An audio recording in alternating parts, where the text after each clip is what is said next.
Hi, I'm going to tell you an isolation story.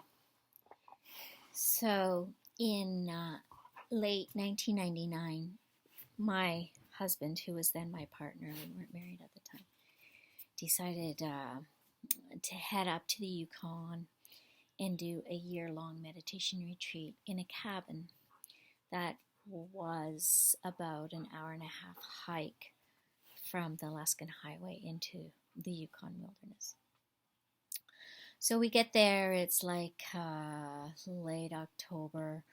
It's getting cold, it's getting dark, there's no snow yet, and we move into our one room cabin with boxes of books, boxes of art supplies, and our rosaries to do our meditation with. And we're going to be in there for a year for, that's our plan.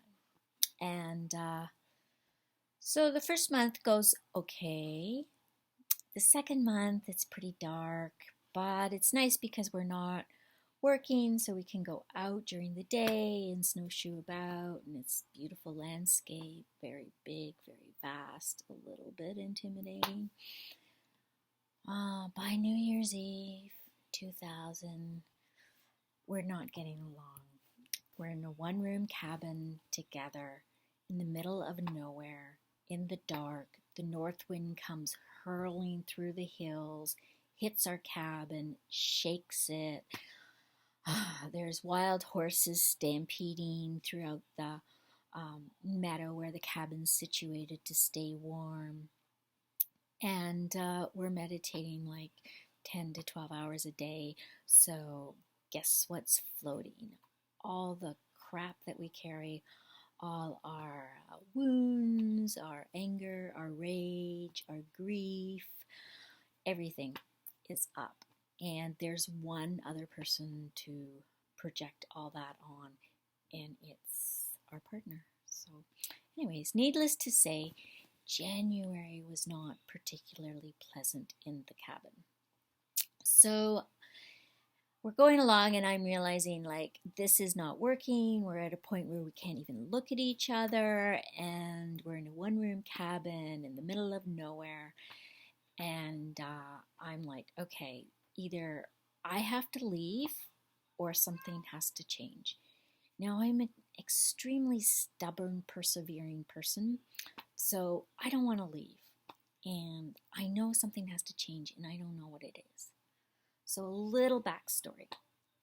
So this cabin was a friend of ours, and originally it was built by a group of hippies in the early 70s, and they were, they were going to have a commune up there, and one of the guys had inherited some money, and they decided they were going to use this money to get some Tibetan yaks and bring them up, and then they would use the fur on the Tibetan yaks. I think it's called fur, not sure what Tibetan yaks have. Anyways, the fur to make wool so they could sell that, and then they'd have Tibetan yak milk and Tibetan yak butter and raise the Tibetan yaks, and that's how they were going to live in this community in the middle of the Yukon wilderness.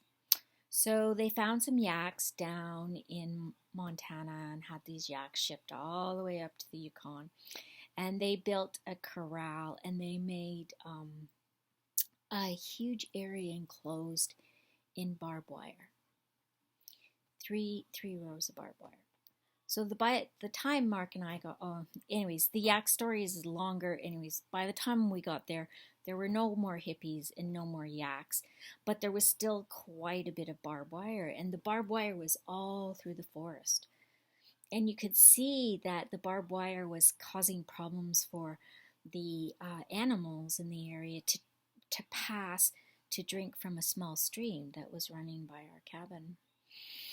And the barbed wire was all caught in the trees and the shrubs, and there were huge nails in the trees, and there was lots of animal fur caught in the barbs.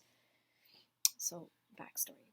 Okay, so I'm sitting there thinking, okay, so either something really bad's going to happen here, or we need to change this situation really drastically. So I'm sitting and meditating, and all of a sudden I have this kind of vision of Mark and I taking down the barbed wire. And that will be the solution to our problem.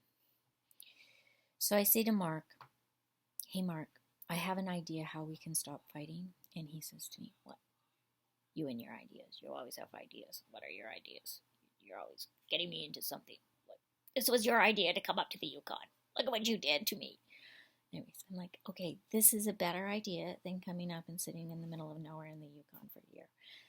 Let's take down the barbed wire so that the animals can get to the stream to drink. And so Mark is a great lover of animals and nature, so of course he agrees. So for the next 2 months, every day, Mark and I head out and we take out these long ropes. I don't know what they're called. Long wires throughout the forest. And we get all, sorry, my dog's bunching into the computer. We get all caught up in the barbed wire. We have to help each other get untangled from it. We get cut by it, and we have to put band-aids on each other, and we really have to work together to get this barbed wire out of the forest. And we have to build a bridge because the spring thaw comes and everything kind of floods. Sorry, my dog's like knocking me. Everything starts flooding, so we have to build a bridge to walk across so we can get this barbed wire across the stream and up by the cabin. Eventually, we get all the barbed wire out. We hitchhike into Whitehorse to find someone who will come and take it away. We do that. We come back. They take it away. And we've lived happily ever after. So the moral of the story of isolation is, we did something for that was greater than ourselves, something for the animals in the woods so that they can get to a drink of water without hurting themselves.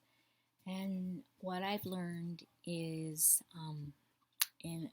for Mark and I, it's always important for us to have a higher purpose in our life, and that has gotten us through all sorts of trials and tribulations, including the isolation of a one-room cabin in the Yukon for a year. I hope this story helps. Share your stories of isolation, please.